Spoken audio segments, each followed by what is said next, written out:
Hey you! Yes, you. Do you have a crippling cigarette addiction? Well, do I have some news for you? Some dumb fuck decided it was a good idea to develop a poorly made maze for you and 3 other people to compete to escape.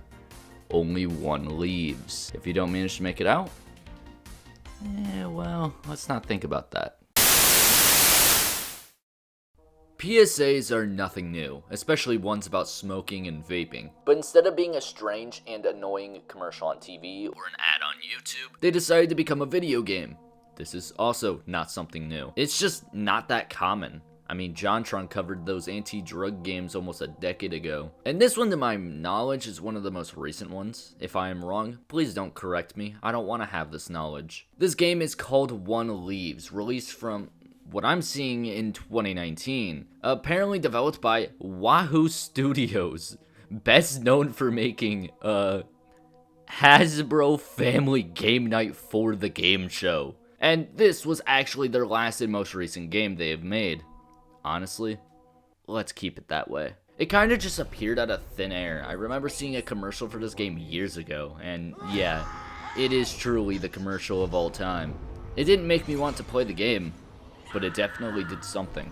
The game is available on Xbox and PC, and so it is technically an Xbox exclusive, and honestly, PlayStation fans, you are not missing out. You all would be living with joy not knowing of this game's existence. One Leaves, based on a true story. It's not.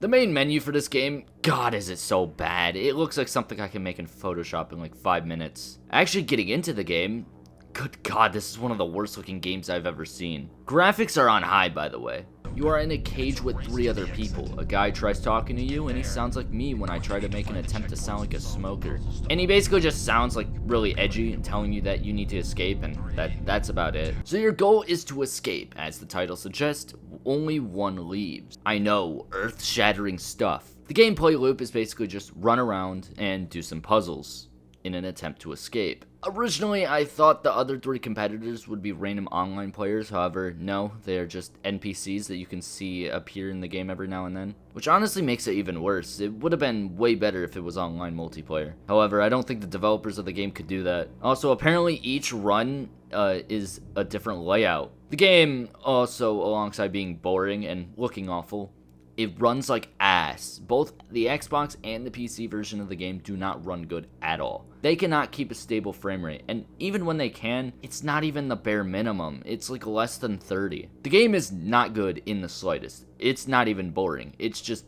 bad. Not even a fun bad. Just bad. It also just didn't work properly. When I played it on my PC, or well, tried to play it on my PC, the crouch button and the flashlight button, which are listed in the controls, would not work. I ended up spamming every button on my keyboard and nothing worked. Same thing happened on Xbox. The flashlight button just would not work at all.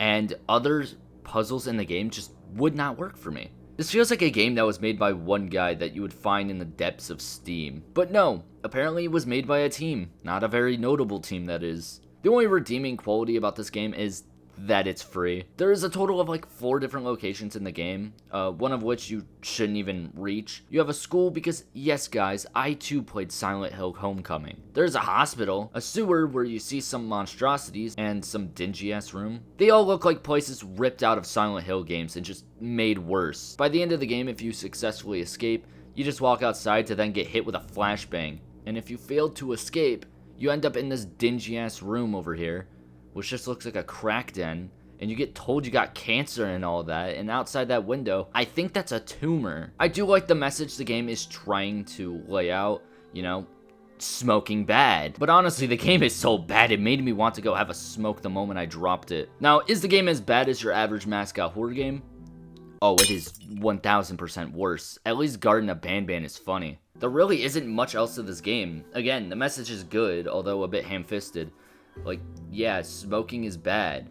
Vaping is bad. Supposedly the game is based around the fact that 3 out of 4 teams who think they'll stop smoking don't, which of course is fine. But did it need to be this? I don't think this is going to get someone to quit smoking, but more so make them want to smoke more. Obviously this should have been handled better, because this game's existence just leaves me with so many questions.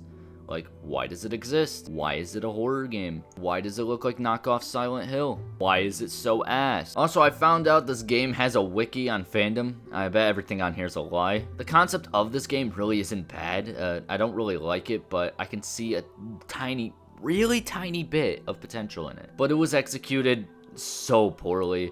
It's just made even worse because it really does have a good message. Maybe one day we will get another good drug PSA game. But as it stands, nothing will ever top my Stop Smoking Coach on the Nintendo DS by fucking Ubisoft. And yeah, there is nothing more than that when it comes to this game. But if I have one thing left to say, which I do, smoking and vaping is bad. If you do it, you're a loser. Make sure to like the video if you hate smoking, subscribe for more meaningful messages, and if you enjoyed the video, good. Now goodbye.